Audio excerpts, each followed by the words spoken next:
Halo, perkenalkan nama saya Stella Firduta Katlin Manalu dengan NIM A1C422035 dari kelas reguler A.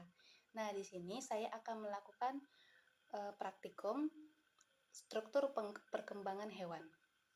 Adapun judul dari praktikum ini yaitu metamorfosis.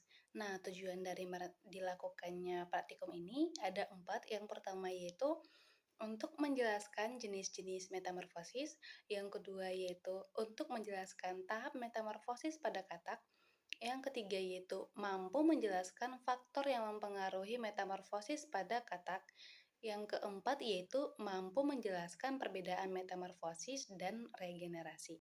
Adapun alat dan bahan yang digunakan untuk praktikum metamorfosis, yang pertama yaitu gelas plastik, yang kedua yaitu penggaris, selanjutnya pelet ikan sebagai makanan kecebong, selanjutnya yaitu kertas label, selanjutnya air, dan kecebong. Prosedur kerja dari praktikum metamorfosis yang pertama yaitu memberi label masing-masing gelas plastik pada kelima wadah. Yang kedua yaitu memasukkan air setinggi 5 cm dan 1 ekor kecebong dalam gelas plastik. Selanjutnya yaitu kecebong kemudian dipelihara dan dalam wadah dan diberi makanan pelet setiap hari. Selanjutnya yaitu melakukan pengamatan kecebong selama 7 hari dan memperhatikan panjang seluruh tubuh dan perkembangan bakal calon kaki pada kecebong. Dan selanjutnya yaitu mengganti air pada setiap wadah kecebong di hari ketiga. Kemudian hasil yang didapatkan dicatat dan diamati.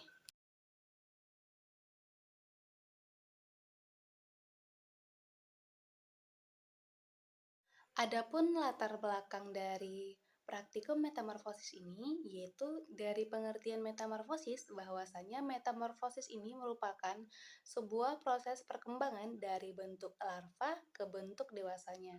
Nah, selama metamorfosis ini, proses-proses perkembangan diaktifkan kembali oleh hormon-hormon yang spesifik dan keseluruhan organisme itu berubah untuk mempersiapkan dirinya menjadi sebuah bentuk yang baru. Nah, perubahan-perubahan regresif ini menyertakan hilangnya gigi tanduk berudu dan insang yang digunakan sebagai pernapasan berudu dan termasuk juga pemendekan ekor sehingga berubah menjadi katak.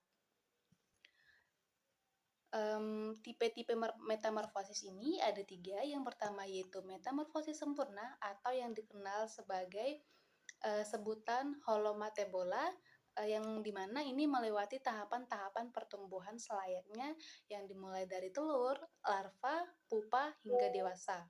Selanjutnya yaitu ada metamorfosis tidak sempurna atau yang dikenal dengan sebutan hemimetabola, di mana tahap ini melewati pertumbuhan yang hanya melewati 2 proses, yaitu proses telur menjadi nimfa dan hewan dewasa. Proses metamorfosis tidak sempurna dapat ditemukan seperti pada serangga. Praktikum ini menggunakan kecebong yang merupakan tahapan awal dari pembentukan seekor katak.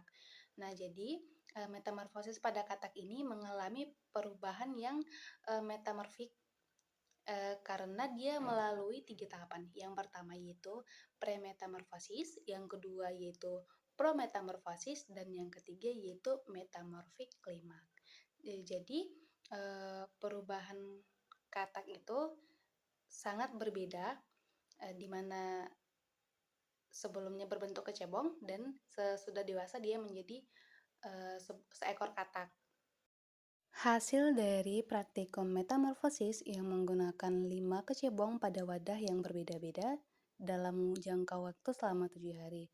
Nah, pada hasil ini menunjukkan bahwasanya dalam setiap hari kecebong mengalami perpanjangan tubuh, di mana sebelumnya dia ukurannya kurang lebih 1 cm sampai 1,1 cm sampai 1,4 cm, dan pada hari ketujuh yaitu sampai 2,0 Metamorfosis pada katak itu dimulai dari perubahan larva yang disebut berudu hingga menjadi dewasa. Nah, daur amfibi itu yaitu telur yang diletakkan di dalam air, kemudian berudu akan keluar dari telur atau kecebong dan berenang bebas di dalam air. Nah, berudu ini itu bernafas dengan menggunakan insang dan dia memiliki ekor dan mulut. eh, Mulutnya ini seperti lingkaran kecil. Nah, jadi bentuk kecebong ini hampir mirip dengan ikan. Nah, siklus awal metamorfosis dimulai dari katak betina dewasa yang bertelur. Kemudian telur tersebut akan menetas setelah kurang lebih 10 hari. Nah, telur katak tersebut menetas menjadi kecebong. Kecebong itu mempunyai insang luar yang berbulu untuk bernafas. Setelah berumur 2 hari, insang berudu akan tertutup oleh kulit setelah berumur 3 minggu. Nah, insang berudu ini memiliki kaki belakang nantinya yang akan terbentuk setelah beberapa hari. Nah, kemudian membesar. Nah, ketika kaki depan mulai muncul menjelang sekitar umur 8 minggu. Nah, umur ke-12 minggu, kurang lebih umur ke-12 minggu itu, kaki depannya itu mulai berbentuk. Sedangkan ekornya tadi yang tumbuh itu menjadi memendek, serta bernapas dengan menggunakan paru-paru. Nah, katak tersebut tadi akan berubah menjadi katak dewasa setelah pertumbuhan anggota badannya itu telah lengkap atau sempurna. Bagaimana tahapan metamorfosis pada katak? Yang pertama yaitu ada premetamorfosis. Nah, premetamorfosis ini merupakan pertumbuhan larva. Selanjutnya yaitu prometamorfosis.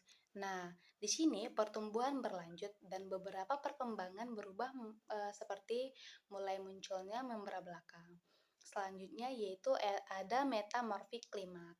Nah, di sini itu dimulai perkembangan membran depan dan merupakan suatu periode perubahan morfologi dan fisiologi yang luas dan dramatik. Adapun faktor-faktor yang mempengaruhi metamorfosis ini yang ada faktor eksternal dan internal. Nah, faktor eksternal meliputi faktor lingkungan antara lain kualitas air dan apakah adanya parasit pada lingkungan yang ditempatin si kecebong.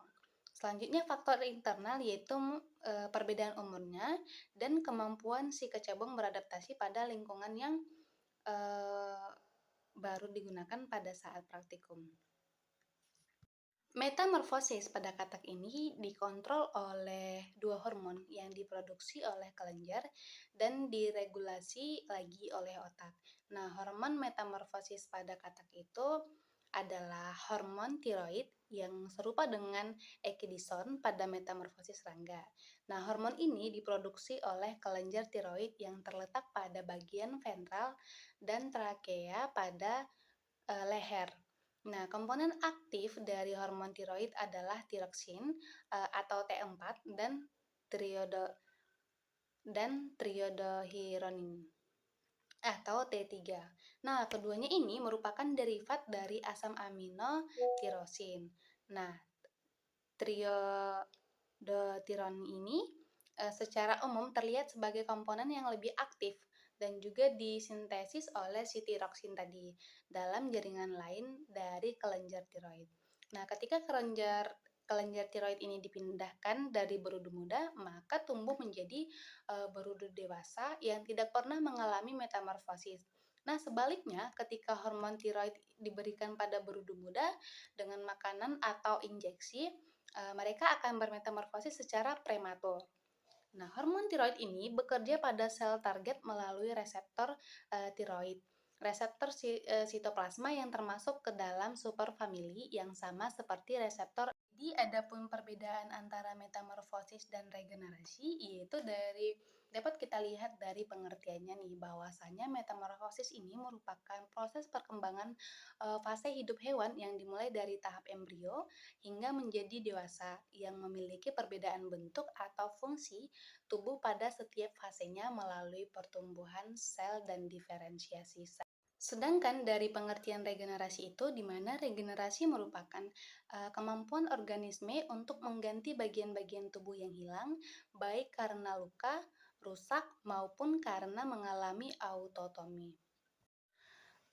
Jadi dapat disimpulkan bahwasanya struktur tubuh sebuah kecebong itu dapat meliputi kepala, badan, ekor, dan apabila dia dibedah itu ada usus yang spiral dan transparan, dan lokomosi menggunakan ekor, serta bernafas dengan menggunakan insak dan berhabitat akuatik.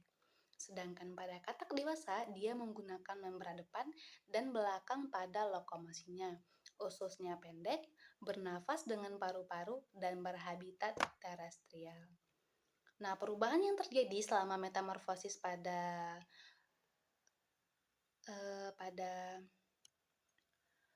kecebong yaitu perubahan ukuran panjangnya, di mana yang semula itu berukuran kurang lebih 1 cm, namun kemudian setelah beberapa hari ukurannya semakin panjang, ekornya, ukuran badannya semakin panjang, dan salah satu dari kecebong itu sudah kelihatan kakinya. Jadi apabila ada pertanyaan apakah keseluruhan bentuk dari hewan yang mengalami metamorfosis itu berubah, itu tergantung metamorfosis apa yang digunakan pada hewan tersebut. Apabila dia menggunakan atau melewati metamorfosis sempurna, tentunya terjadi perubahan-perubahan bentuk keseluruhan. Sedangkan apabila dia hanya mengalami metamorfosis tidak sempurna, kemungkinan dia hanya mengalami sebagian dari perubahan bentuk badan dari yang semula sampai ke dia dewasa, tidak terlalu signifikan atau tidak terlalu kelihatan.